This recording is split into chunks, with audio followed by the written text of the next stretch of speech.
कहानी की शुरू होते ही हम वरी नाम की एक लड़की को देखते हैं जो अपनी बेटी मिन को लिए रात के टाइम पे कहीं जा रही थी। ये दोनों खेलते हुए जा रहे थे और यहीं पर हम नोटिस करते हैं कि वरी किसी की कॉल को कंटिन्यूअसली इग्नोर कर रही है। अब वो अपनी बेटी मिन से कहती है चलो एक न्यू गेम खेलते हैं, मैं 10 तक गिनूंगी और 10 गिनने के बाद तुम छुप जाना और तब मैं तुम्हें ढूंढूंगी। वरी के 10 तक गिनते ही मिन छुप गई और वरी पेट्रोल पंप तक पे पहुंच गई। उसे सफर लंबा करना था, इसीलिए वो अपना टैंक फुल करवा रही थी और साफ जाहिर था कि उसने मिन को चालबाजी में छुपाया है। वो ऐसा क्यों कर रही है इसकी रीजन अभी नहीं बताई गई। वो जब एक शॉप से अपने लिए कुछ खाने पीने का सामान भी लेने जाती है तभी वो अपने आप को सीसीटीवी से बचाने की कोशिश कर रही थी, जैसे वो किसी से छुप कर भाग रही हो, कोई गलत काम करके भाग रही हो। अब सामान लेकर जैसे ही बड़ी गाड़ी में गई तो परेशानी से उसका बुरा हाल हो गया क्योंकि अब उसकी बेटी मिन गाड़ी में नहीं थी और जब वो बुरी तरह घबरा गई तो एकदम से मिन साइड से निकल कर उसे शॉक कर देती है और ये देखकर उसे सुकून मिलता है। वरी अब अपना सफर कंटिन्यू करती है। वरी बहुत ज्यादा लंबी ड्राइव कर चुकी थी, अब तो उसे नींद भी आ रही थी, इसलिए वो गाड़ी को साइड पे लगा कर थोड़ी देर सो जाएगी और फिर उठ के सफर कंटिन्यू करेगी। सुबह उसकी आँख गाड़ी की विंडो पर होने वाली नॉक से खुली और अपने पास पुलिस को देखकर वो इस तरह घबरा गई जैसे पुलिस उसे पकड़ने आई हो, लेकिन ऐसा कुछ नहीं था। पुलिस ने उससे कहा आपको यहाँ से चले जाना चाहिए, ये इलाका सेफ नहीं, यहाँ पर डाकू आते हैं, आपकी किस्मत अच्छी थी कि आपके साथ ऐसा कुछ नहीं हुआ। पुलिस की बात मानते हुए वो वहाँ से चली जाती है, लेकिन जाते हुए उसने इस चीज का जरूर ख्याल रखा कि पुलिस वाला ना उसका पीछा कर रहा था ना उस पर नजर रखे हुए था। फाइनली अब वो अपनी मॉम के घर पहुँच गयी जो एक वीरान सुनसान इलाके में था, जहाँ आकर वरी मिन के लिए अपने रूम में चली जाती है जहाँ वो बचपन में रहा करती थी। वरी दिखाती है कि उसकी मॉम ने उसकी हाइट नापने के लिए यहाँ पर एक मार्क लगाया हुआ था। मिन भी जब उस मार्क के ऊपर खड़ी हुई तो वो भी उतने ही कद की थी। जिसके बाद ये लोग अपने कामों पे लग गए और यहाँ सीक्रेटली हमें दिखाया गया कि वरी के बैग में एक रिवॉल्वर भी है। अचानक उनके दरवाजे पे होने वाली नॉक वरी को चौंका देती है और वो बड़े ही डरते हुए दरवाजे पर चेक करने के लिए जाती है। जाने से पहले उसने मुझसे कहा था कि तुम पर्दे बिल्कुल नहीं हिलाओगी। उसने गेट खोला तो सामने इस घर के केयर टेकर थे। ये देखकर उसे सांस में सांस आई। इनका नाम वनी था और ये बचपन से ही वेरी के घर की हिफाजत किया करते थे। ये वेरी की मॉम की ड्राइवर थे। अभी भी वेरी ने इनसे कुछ अपनी काम की चीजें बनवाई थी। जिसके बाद ये आदमी उसे कहकर जाता है इसके अलावा अगर आपको किसी भी चीज की जरूरत हो तो मेरे घर पास में ही है, मुझे बुला लीजिएगा। ये बात कहकर वो जाने वाले थे कि अचानक उन्होंने वेरी के रूम के पर्दे हिलते हुए देखे और ये चीज वरी ने भी नोटिस कर ली। उनके जाने के बाद वो फौरन कमरे में आई और मिन को डांटने लगी, मेरे मना करने के बावजूद भी तुमने पर्दे क्यों खोले? लेकिन मिन मना कर रही थी। उसने कहा मैंने ये पर्दे नहीं खोले, मैं झूठ नहीं बोल रही मॉम। लेकिन मेरे को उसकी किसी बात पे यकीन नहीं था क्योंकि अगर मिन ने पर्दे नहीं खोले तो फिर किसने खोले? ये सब करने के बाद वरी अपना सामान चेक करती है जहाँ उसके सामान में हमें बहुत सारा कैश भी दिखाई देता है जिसे वो छुपा कर वॉशरूम में चली जाती है। और जब वो मुँह हाथ धो रही थी तो उसे ऐसा फील हुआ जैसे उसके कंधे पर किसी ने हाथ रखा हो, लेकिन उसके पीछे कोई नहीं था, इसलिए उसे लगा कि शायद ये उसका वहम होगा।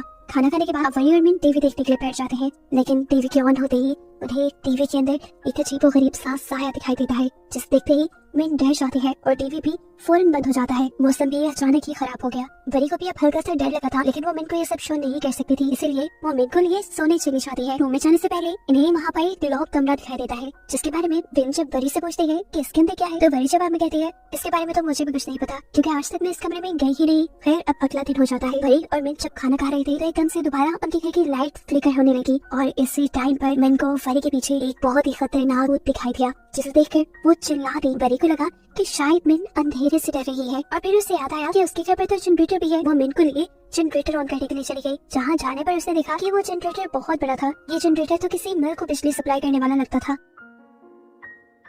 इतने सालों बाद भी एक बटन चलाने पर ये जनरेटर ऑन हो जाता है और घर में लाइट वापस आ जाती है। अब रात बहुत अच्छे से गुजरी। अगली सुबह उठकर मिन और वरी खेलने लग जाते हैं। वो लोग छुपने वाली गेम खेल रहे थे। वरी बेड के नीचे छुप जाती है और मिन को उसे ढूंढना था। जिस रूम में वरी छुपी हुई थी उसी रूम में मिन भी आई, लेकिन बेड के नीचे चेक किए बगैर वो चली गई। ऐसे में वरी उसे सरप्राइज देने के लिए बेड के नीचे से निकलकर उसके पीछे गई तो उसने देखा कि मिन खेलना छोड़कर ड्राइंग करने चली गई है। मिन ने इस टाइम मास्क पहना था, ये उसके पास कहाँ से आया था वरी ने सोचा ही नहीं। अभी वो मिन को देख रही थी कि एकदम से मिन ने ही आकर उसे पकड़ लिया और वरी होश में आई। उसने देखा कि मिन तो उसके पास खड़ी थी, सामने चेयर पे जो मिन बैठी थी आखिर वो कौन थी? क्या उसका वहम था वो मास्क पहनी हुई मिन? क्या सच में ही कोई आत्मा उनके इस घर में रहती थी? वरी इन चीजों को अपने सर पे सवार नहीं करती, लेकिन रात में इनके साथ दोबारा ऐसा ही खतरनाक वाकया होता है। मिन को एक खौफनाक दिखने वाली भूत डराती है जिससे मिन इतना ज्यादा डर चुकी थी कि अब वो इस घर में रहना भी नहीं चाहती थी। वो सोल या जो कुछ भी इस घर में था वो ज्यादा मिन को ही तंग कर रहा था। वरी भी उसे देखकर परेशान हो गई क्योंकि मिन हर हाल में ये घर छोड़ना चाहती थी। बड़ी मुश्किल से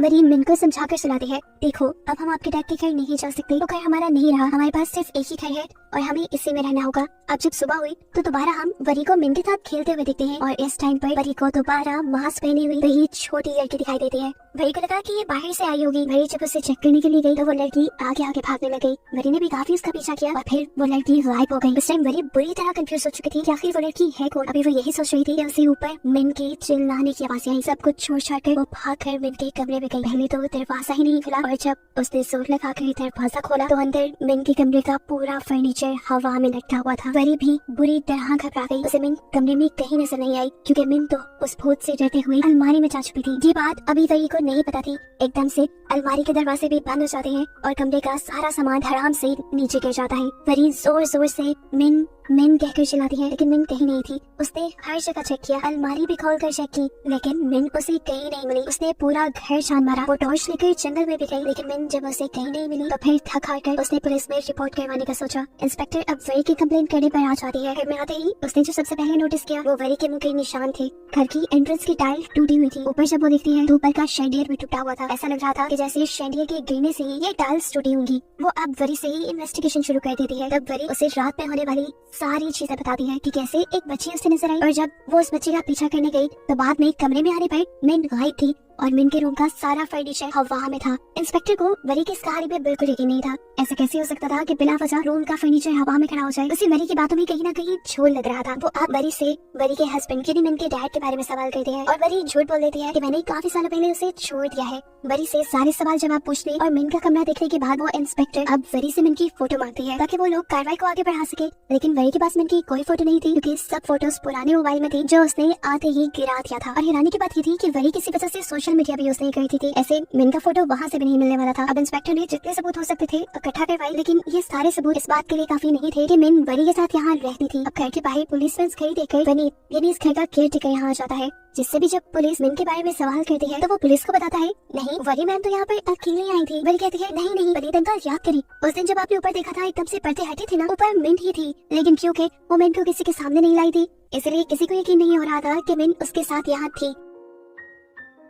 अब पुलिस को लगने लगा था कि वरी को कोई साइकोलॉजिकल इशू है जिसकी वजह से उसे लग रहा है कि उसकी बेटी उसके साथ ही है। यहाँ तक कि पुलिस को तो ये भी शक होता है शायद वरी की कोई बेटी ना हो। अब इंस्पेक्टर को वनीत और वरी की बातों से पता चला था कि वरी काफी सालों बाद यहाँ आई थी। वो वरी से पूछती है अच्छा तो बताए कि आप आई कहाँ से है। इस टाइम वो झूठ नहीं बोलती और सच बता देती है कि वो पिछले ही हफ्ते बैंकॉक से आई है। वो किस रास्ते से आई, रास्ते में कहाँ रुकी, वो सारी डिटेल्स इंस्पेक्टर को देती है कि किसी भी चीज की मदद से वो सिर्फ मिन को ढूंढ लाए। इंस्पेक्टर उसकी बात मानते हुए इन्वेस्टिगेशन शुरू कर देती है और उसके बताए रास्तों की सीसीटीवी फुटेज चेक करवाती है लेकिन किसी भी सीसीटीवी फुटेज में मिन थी ही नहीं। जैसा कि हमने शुरू में देखा था कि वो खुद मिन को सीसीटीवी से छुपा रही थी। अब सारा मामला समझने के बाद इंस्पेक्टर को यही लगा कि मिन शायद इस दुनिया में एग्जिस्ट ही नहीं करती, इसीलिए वो मिन के गायब होने की रिपोर्ट नहीं लिखते। एक रात तो वरी भी खामोश हो गई लेकिन फिर उससे रहा नहीं गया। परेशानी में पागल हुए पुलिस स्टेशन जाकर उससे सब कुछ साफ साफ बता दिया कि मैं झूठ नहीं बोल रही, मेरी एक बेटी है और मैं उसे एक ही हफ्ता पहले बैंकॉक से लेकर आई हूँ। बहुत मुश्किल से अपने हस्बैंड से बचाकर। मेरे हस्बैंड मुझे मारते थे, इसी वजह से मैं छुपकर यहाँ आ गई। उसने अब ये भी सच बता दिया था कि आने से पहले उसने अपने हस्बैंड पर जानलेवा हमला किया था। अपने हस्बैंड पर उसने गोली चलाई थी और ये बताते हुए वो रो पड़ी क्योंकि अब वो भी मुलजिम थी। पुलिस उसके ऊपर भी केस बना सकती थी। यहाँ पर वरी पुलिस से भी कहती है मुझे शक है कि मेरे हस्बैंड ने ही मिन को कहीं गायब किया होगा। वो बहुत पावरफुल है, वो जर्नल है। पुलिस वालों को इंसिस्ट करने पर वरी अब अपने हस्बैंड को कॉल मिलाती है और गुस्से में उसे डांटने लग जाती है कि मैं जानती हूँ तुमने ही मिन को किडनैप करवाया है। अगर तुम्हें पता है मेरी बेटी के बारे में तो मुझे बता दो। लेकिन जवाब में उसका हस्बैंड कहता है पागल तो नहीं हो गई, मैं तो ये भी नहीं जानती कि तुम भाग कर गई कहाँ पर। मैं मिन को कहाँ से किडनैप करवाऊंगा और क्या हुआ है मेरी बेटी को। ऐसे बहसबाजी देखने पर इंस्पेक्टर ने वरी के हाथ से फोन ले लिया और खुद वरी के हस्बैंड से बात करने लगी। उसको सारा मामला बताया कि कैसे वरी गायब हुई है। इंस्पेक्टर उसके डैड से कुछ फोटोज मंगवाते हैं मिन की और अब फाइनली रिपोर्ट फाइल होकर मिन को ढूंढने की कार्रवाई शुरू हो जाती है। वरी के अंकल वनी, पुलिस इंस्पेक्टर, बहुत सारी पुलिस फोर्स और गाँव वालों के साथ वरी खुद जंगल के अंदर जाते हैं लेकिन घंटों की छानबीन करने के बावजूद उन्हें मिन वहाँ कहीं नहीं मिलती। थका कर इंस्पेक्टर वरी को लेकर वापस आने लगते हैं। अब बारिश भी हो रही थी। इंस्पेक्टर का बारिश में बेटा बिल्कुल भी सेफ नहीं था, इसलिए वो लोग वरी के घर में आ गए। अब इस घर में आने पर इंस्पेक्टर को वो रूम नजर आता है जिसके ऊपर ताला लगा हुआ था। इंस्पेक्टर इस रूम के बारे में पूछते हैं तो वही जवाब देती है कि ये रूम कई सालों से बंद है, इसे तो मैंने भी कभी नहीं देखा। इसके अलावा मैंने सारे कमरे 10 बार चेक किए हैं लेकिन मिन कहीं नहीं है। पुलिस इंस्पेक्टर उसकी बातों पे ज्यादा ध्यान न देते हुए इस कमरे के ताले को तोड़ती है क्योंकि इसकी चाबी उनके पास नहीं थी। इसको खोलते ही पुलिस इंस्पेक्टर तो क्या वरी भी हैरान परेशान रह गई। ये दरवाजा एक सीक्रेट बेसमेंट तक जाता था। ये लोग दबे पाँव उस बेसमेंट के अंदर जाने लगते हैं। इस चीज से अनजान कि वो रूह जो इन सबको तंग कर रही है वो इस वक्त ठीक इन दोनों के पीछे है, जिसे मूवी में दिखाया भी जाता है। इस बेसमेंट के अंदर बहुत सारी मशीनरी लगी हुई थी और एक कैबिन भी बना हुआ था कांच का, जिसे देखकर इंस्पेक्टर तो समझ गई कि ये किसी किस्म की लैब है और यहाँ पर एक्सपेरिमेंट्स होते रहे हैं। लेकिन वनी सच में इन चीजों के बारे में नहीं जानती थी। मिरर के कैबिन के ठीक ऊपर ब्लैक कलर का गोल सर्कल बना हुआ था, जैसे किसी चीज के जलने की वजह से बना हो। लेकिन शॉर्ट सर्किट की वजह से इतना प्रॉपर गोल सर्कल बनना पॉसिबल नहीं था। ये लोग जब चेक करते हैं तो इसी बेसमेंट के ठीक ऊपर वाले रूम में फ्लोर पर भी ऐसा ही सर्कल था और इससे ऊपर जो रूम था फरी का, वहाँ के फ्लोर पे भी सेम ऐसा ही ब्लैक सर्कल था और ऊपर वाले होल के ऊपर वही अलमारी थी जिसके अंदर से मिन गायब हुई थी। इन चीजों को देख और सुनकर तो फोरेंसिक वाले भी बहुत हैरान थे। फिर बहुत सी कोशिशों के बावजूद भी इन लोगों को मिन कहीं नहीं मिलती और नाचार इंस्पेक्टर को वरी को ये कहना पड़ता है कि उन्हें मिन कहीं नहीं मिली और ना ही मिन के मिलने की उन्हें कोई उम्मीद है। उदास परेशान वरी उन्हें कुछ भी न कह सकी और अपने घर रुक गई। इंस्पेक्टर वगैरह सब चले गए और रात भी हो गई। वो जैसे ही अपने बिस्तर पर सोने के लिए लेटी तो उसे फील हुआ जैसे कोई इसके घर में घुस आया है। ये मिन भी तो हो सकती थी। या कोई और उठाकर इंस्पेक्टर को कॉल कर देती है कि कोई इसके घर में घुस आया है और फिर अपने हाथ में गन लिए आहिस्ता आहिस्ता चेक करने के लिए जाती है। करीब आकर वरी ने देखा कि छोटी बच्ची जो मिन ही लग रही है वो 1 से 20 तक लेकर गिनती गिन रही है। वो जैसे ही इस बच्चे के पास जाती है तो वो बच्ची भागकर मिन के कमरे में चली जाती है। जहाँ जाकर वरी ने देखा कि सारा सामान पहले की तरह ही हवा में लटका हुआ है और ये देखकर वो बहुत ज्यादा डर गई। वो लड़की अलमारी में जा घुसी थी। उसे देखने के लिए वरी ने जैसे ही अलमारी खोली तो उस लड़की ने वरी को भी अंदर खींच लिया और वरी को ऐसा लगा जैसे वो कोई बहुत ही गहरे कुएं में जा गिरी हो। वो गिरती रही यहाँ तक के बेहोश हो गई। कुछ देर बाद जब उसे होश आया तो वो उसी शीशे के सेल में थी जो हमने उसके घर पर देखा था। इस टाइम उसके सामने उसकी मॉम थी, जिसे देखकर वो खुद भी हैरान रह गई। अपनी मॉम को देखकर वरी का बचपन याद आ गया। वो जब वो अपनी फैमिली के साथ टाइम स्पेंड करने के लिए तरसती थी, अपनी मॉम के साथ टाइम स्पेंड करने के लिए तरसती थी। वक्त था कि 1991 का सीन सारे पास्ट में जा चुके हैं और हम वरी की बचपन की कहानी देख रहे हैं। वरी की मॉम एक इंजीनियर थी। इन लोगों की बातों से यहाँ हमें पता चलता है कि ये लोग यहाँ पर जो कुछ भी बना रही थी या कर रहे थे उसमें पिछली 35 बार से ये लोग नाकाम हो चुके हैं।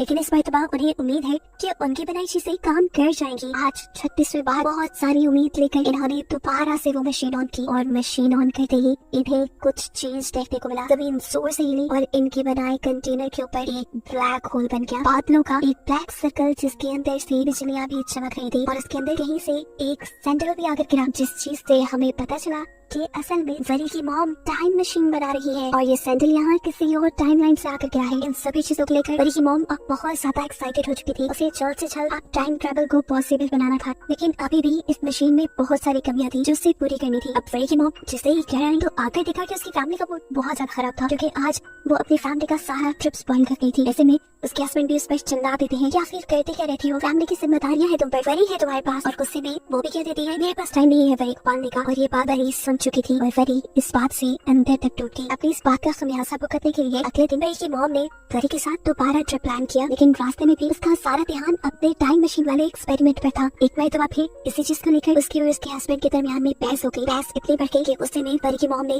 खुद स्टीयरिंग व्हील पकड़कर गाड़ी साइड पे लगाई और गाड़ी से उतर गई। वरी पीछे से कहती रह गई मॉम मत जाए वहाँ पर, लेकिन वरी की मॉम ने एक नहीं सुनी और एकदम से पीछे से एक ट्रक ने आकर वरी और उसके डैड की कार को हिट कर दिया। वो दोनों मारे गए। यानी यहाँ पर एक सबसे बड़ा ट्विस्ट ये रिवील होता है कि मूवी की जिस मेन कैरेक्टर वरी को हम देख रहे थे वो तो आज से कई साल पहले यानी 1991 में ही मारी गई थी। तो अब कौन सी वरी थी ये दिन था 14 मार्च 1991 का। वरी की मॉम को इस हादसे ने पागल बना दिया था। अब वो हर रोज दिन रात यही डेट बार बार बोलती रहती थी और क्या बस नहीं चलता था कि किसी तरह वो टाइम में पीछे जाए और 14 मार्च के उस दिन को ठीक करके उस हादसे को रोक ले जिस दिन उसकी बेटी और उसके हस्बैंड उससे पिछड़ गए थे। 4 लोग गुजर गए। वरी की मॉम इस दुख से बाहर नहीं निकल पाई। हालांकि उन्होंने साइकियाट्रिस्ट की भी हेल्प ली, लेकिन उन्होंने अपने आप को अपने हस्बैंड और बेटी का कातिल मान लिया था। यहाँ तक कि ये नौबत भी आ गई कि वरी की मॉम ने सुसाइड करने की सोची और ठीक जिस टाइम वो डैम में जंप करने के लिए गई तो एकदम से डैम के अंदर एक वर्म होल बन गया, जिसे देखकर वो पूरी तरह घबरा गई और उनका सैंडल उस वर्म होल के अंदर गिर गया, जो उसी को मिला एक दूसरी टाइमलाइन में 1991 में 14 मार्च से पहले, जब पहली मरतबा उनकी टाइम मशीन के ऊपर ये वर्म होल बना था और हमने देखा था कि उसके पास एक सैंडल आके गिरा है। जिस दिन उसे लगा था कि अब उसकी टाइम मशीन काम कर जाएगी, लेकिन फिर उसने टाइम मशीन पे काम करना छोड़ दिया था। इस टाइम वरी की मॉम को वो सारी बातें याद आ जाती हैं। उसे याद आ जाता है कि यही सैंडल तो उसे मिला था कुछ अर्सा पहले, लेकिन उसकी टाइम मशीन वर्क कर रही थी। उसे एक नई होप मिली टाइम मशीन में पीछे जाकर सब कुछ ठीक करने की। फिर क्या था, उसने जी जान लगाकर टाइम मशीन में पीछे जाने की कोशिशें शुरू की थी और अपनी टाइम मशीन पे वर्क करना शुरू किया। बहुत दिनों की मेहनत और बहुत कोशिशों के बाद आखिर उसने टाइम मशीन बना ही ली, जिसे जैसे ही वो 14 मार्च 1991 में लेकर जाने की कोशिश करती है तो मशीन एक मरतबा फिर रुक जाती है और उसकी सारी उम्मीदें टूट जाती है। वो पागल ही हो गई, इस नाकामी को वो सह नहीं पा रही थी। गुस्सा, एक्सॉशन, सब कुछ उसने इस मशीन के ऊपर ही उतार दिया। उसने जोर जोर से मशीन के सिस्टम के ऊपर हाथ मारा और पता नहीं उसे ऐसा कौन सा बटन चला कि ये टाइम मशीन दोबारा चल गई। मेयर कैबिन के ऊपर एक और मरतबा ब्लैक होल बना और उस कैबिन के अंदर मिन आ गिरी। यानी साफ मतलब था उस दिन मिन जब गायब हुई थी तो उसे किसी जिन ने गायब नहीं किया था, बल्कि उस कबर्ड के अंदर एक वर्म होल बन गया था जिससे 2024 की टाइमलाइन को इस टाइमलाइन से यानी 1991 वाली टाइमलाइन से नाम मिलाया था। ये तो बहुत ज्यादा वरी जैसी दिख रही थी। वरी की मॉम को ये लगने लगा कि वरी ना सही तो ये बच्ची ही सही उसकी आखिरी दिनों का सहारा। इस बच्ची यानी मिन को उठाकर वो बेडरूम में गई। मिन सोती रही और जब उसे जाग गई तो उसे ये महसूस ही नहीं हुआ कि वो कहीं और आ गई है, क्योंकि घर तो ये बिल्कुल पहले जैसा ही था। अब उसने पूरी घर में अपनी मॉम को यानी वरी को ढूंढना शुरू किया, लेकिन वरी कहीं नहीं मिल रही थी। उसने जोर जोर से वरी को आवाज दी, लेकिन वरी के नाम मिलने पर वो रोने लगी। यहाँ देखने को मिलता है कि वरी की मॉम उसे चुप करवाती है, उसे प्यार करती है, ऐसे जैसे उन्होंने वरी को भी नहीं करवाया था। अब वो अपनी पुरानी गलतियां नहीं दोहराना चाहती थी, वो उसे इग्नोर बिल्कुल नहीं करने वाली थी। यहाँ पर हमें वनीत को भी दिखाया जाता है, यानी वही आदमी जिसे हमने कहानी के शुरू में वरी के साथ भी देखा है। ये वरी की मॉम की ड्राइवर थे। वनीत वरी की मॉम से पूछता भी है कि बच्ची कौन है, तो वो झूठ कह देती है कि ये दूर की रिश्तेदार है मेरी और मैंने इसे अडॉप्ट कर लिया है। उसके साथ शॉपिंग करती है, पार्क में जाती है, सैर करवाती है और हर वो काम जो एक मॉम अपने बेटे के साथ कहती है वो करती है। सब कुछ बिल्कुल ठीक चल रहा था। मैन भी यहाँ खुश रहने लगी थी और अपनी मॉम को भी बोल रही थी, लेकिन कहीं ना कहीं अभी भी वरी की मॉम के दिल में अपनी बेटी और अपने हस्बैंड का ख्याल था, जिसके लिए दोबारा वो अपनी टाइम मशीन स्टार्ट करने का सोचती है। उसे उम्मीद थी कि इस मरतबा तो वो जरूर उस दिन में यानी 14 मार्च 1991 में चली जाएगी जब उसकी फैमिली उससे बिछड़ी थी। टाइम मशीन में सेट करने के बाद वो एक लीवर दबाकर टाइम मशीन को ऑन कर देती है और सीन कट होकर हमें प्रेजेंट टाइमलाइन दिखाई जाती है, यानी 2024, जहाँ पर वरी को मिन मास्क पहने दिखाई दे रही है। ये सच में मिन ही है जो असल में वरी की मोम के साथ छुपन छुपाई खेल रही थी मास्क पहनकर। मिन के साथ खेलते हुए वरी की मोम तो अपनी लैब में आ गई, लेकिन मिन उस ढूंढने और छुपने के चक्रों में एक और मरतबा अपनी प्रेजेंट टाइमलाइन में आ गई और आकर दोबारा से अलमारी में चली गई, जिसके पीछे उसे देखते हुए वरी भी उसके कमरे में आई थी। अब सारा सामान हवा में लटका हुआ था। उसने देखा था कि मिन अलमारी में गई थी। उसे चेक करने के लिए जब उसने भी अलमारी खोली तो खुद जाकर वो इस टाइमलाइन में यानी 1991 में आ गई। ग्लास बॉक्स के अंदर वरी को होश आया है और वो अपनी मॉम को देखकर शौक है। उसे खुशी है, परेशानी है, कुछ समझ नहीं आ रही, लेकिन वो मॉम कह रही है और इस चीज से वरी की मॉम बहुत ज्यादा परेशान है, क्योंकि उसने कभी इस लड़की को ना तो देखा है ना ही वो इसको जानती है। वो लड़की उसे मॉम क्यों कह रही है? वरी को ये लग रहा था कि वो मरकर आफ्टर वर्ल्ड में आ गई है, जहाँ पर उसकी मॉम भी है और ये उनका रीयूनियन है, यानी वो लोग दोबारा मिल रहे हैं। तभी ही वरी अब अपनी पॉकेट से गन निकालती है, जिसे देखकर वरी की मॉम और भी ज्यादा परेशान हो जाती है और उसे गन नीचे रखने के लिए कहती है। जबकि सीन कट होकर हमें प्रेजेंट टाइम में यानी 2024 में दिखाया जाता है कि अब पुलिस इंस्पेक्टर भी वरी के घर आ चुकी थी, जिन्हें घर आने पर अब तो वरी भी नहीं मिली। इन्होंने पूरा घर छान मारा, जंगल देख लिया, हर जगह देख ली, वरी कहीं नहीं थी। घर की तलाशी लेने पर इन्हें बहुत सारा कैश और पिस्टल मिले, जो ये साबित कर रहे थे कि वरी यहाँ से कहीं भागी नहीं बल्कि गायब भी हुई है। अगर वो भागती तो पैसे और चीजें लेकर ही भागती ना। सीन कट होकर दोबारा हम देखते हैं कि 1991 में वरी की मॉम वरी से उसकी गन लेकर उसे उसी कांच के मिरर में कैद करके वहाँ से चली जाती है, जबकि वरी चिल्लाती आ जाती है, मॉम मेरी बात सुनी, मेरे पास आई। सीन्स दोबारा प्रेजेंट टाइमलाइन में शिफ्ट होते हैं, जहाँ पर इंस्पेक्टर वरी को ढूंढने के लिए इन्वेस्टिगेशन शुरू कर चुकी है। घर की डीप तरह से तलाशी में जा रही है, जहाँ पर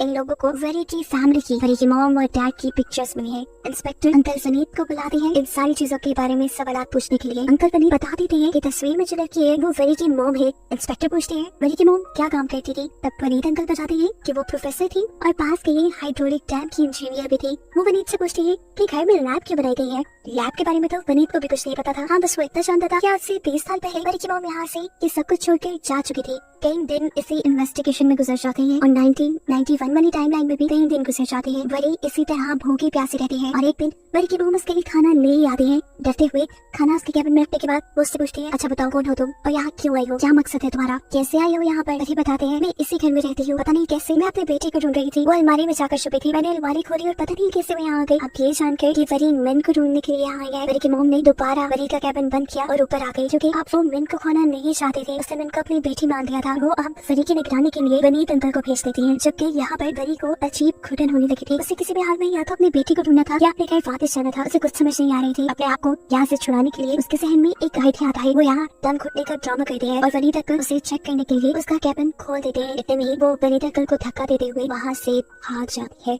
वो अब सीढ़ी चढ़ते हुए बेसमेंट के उस दरवाजे तक आ जाती है जिसे हमेशा लॉक रखा जाता था। वहीं से असेमिन गिनती करते हुए भी सुनाई थी। असेमिन को आवाज लगाई इससे पहले कि मैंने उसे देख ली थी। यहाँ पर बड़ी की मोम आकर उसे हाथ से ले जाती है और इतने में पीछे से वनीत अंकल भी बड़ी को पकड़ने में कामयाब हो गए थे। अब सीन यही से कट होकर हमें 2024 की दोबारा टाइमलाइन दिखाई जाती है। पुलिस, फोरेंसिक सभी लोग बुरी तरह वरी को ढूंढने की इन्वेस्टिगेशन कर रहे हैं। ये मिस्टीरियस घर कैसे लोगों को निकल रहा है किसी को समझ नहीं आ रही। केस को थॉरोली रीड करते करते इंस्पेक्टर को इसी घर से जुड़ा एक पुराना केस मिलता है। ये केस 1991 में फाइल किया गया था। इंस्पेक्टर इस फाइल को पढ़ना शुरू कर देते हैं। इसी फाइल में मौजूद सबूतों में एक रिवॉल्वर भी था जिसे इंस्पेक्टर ने फोरेंसिक में टेस्ट करवाने के लिए भेज दिया। जब उसके बारे में इंफॉर्मेशन मुकम्मल होकर नहीं पता चली तो इंस्पेक्टर भी हैरान हो गई क्योंकि उस रिवॉल्वर को 2020 में खरीदा था, वो भी वही के हस्बैंड ने। तो ऐसा कैसे हो सकता था कि ये 1991 के सबूतों में हो। इन्हीं सारे सबूतों में इन्हें एक ऐसा पेज भी मिला जिसके ऊपर एक फोन नंबर लिखा हुआ था और ये तो और भी ज्यादा चौंका देने वाली बात थी क्योंकि 1991 में फोन्स हुआ ही नहीं करते थे। इंस्पेक्टर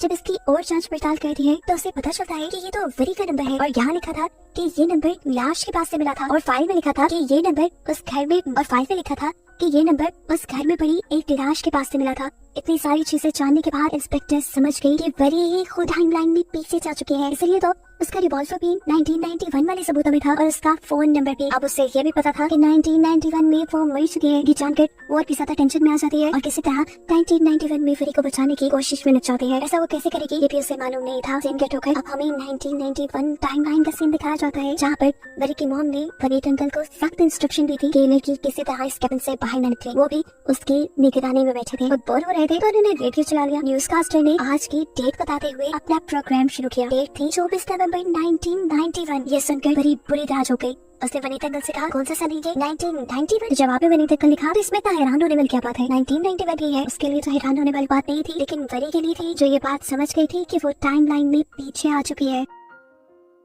ये सारी बात समझती ही अब वो वनीत अंकल को सारा मामला समझाने लगती है। लेकिन वनीत अंकल मैं वही हूँ, आप लोगों की वही, मैं फ्यूचर से आई हूँ और आपकी बहन वो मेरी मॉम है, वो मुझे पहचान नहीं पा रही। मुझे पता है मेरी बेटी भी यही आई होगी, उन्होंने मेरी बेटी बिन को कैद किया हुआ है। इसकी सारी बातें सुनने के बाद वनीत अंकल कहते हैं चुप भी करो की लड़की, ये देखो ये है हमारी परी जो आज से कई महीनों पहले ये मर चुकी है। अब इसी टाइमलाइन के अंदर यानी 1991 के अंदर हम मिन को देखते हैं जो वही की मॉम के साथ खाना खा रही थी कि तभी उसी वही की मॉम के पीछे वो खौफनाक भूत दिखाई दिया। वही भूत जो उसे प्रेजेंट टाइमलाइन में भी दिखाई देता था और तंग करता था। उसे देखकर वो चिल्लाने लगी और सीन कट होकर हमें प्रेजेंट का सीन दिखाया गया। यहाँ पर अब इन्वेस्टिगेशन के लिए वरी के हस्बैंड खुद आ चुके हैं जो कि एक जर्नल भी है। उन्हें वरी और अपनी बेटी मिन का पता चलाना है। इसकी सारी डिटेल्स लेने के बाद ये लड़का उनसे पूछता है कि 1991 में वहाँ जिसकी लाश मिली थी वो लड़की कौन थी। पुलिस इंस्पेक्टर बताते हैं कि ये बात तो आज तक मिस्ट्री ही है। ये सारी बातें सुनने के बाद अब वरी के हस्बैंड वरी के घर चले जाते हैं इन्वेस्टिगेशन करने के लिए और दोबारा से हमें 1991 वाली टाइमलाइन में वरी को दिखाया जाता है। उसे किसी तरह बाहर निकलना था, अपनी मॉम से मिलना था, उन्हें सारी बातें बतानी थी लेकिन ये वनीत अंकल कुछ करने ही नहीं दे रहे थे। उसकी बातों से पक पक से अब वो तंग आ गई। ये सारी बातों का यकीन दिलाने के लिए वो बार बार बोल बोल के अपनी बातें समझाने की कोशिश करती है लेकिन वनीत अंकल की बक से तंग आ जाते हैं और उसका कैबिन लॉक करते हुए बेसमेंट से बाहर आकर पहरा देने लगते हैं। और इस टाइम पर ही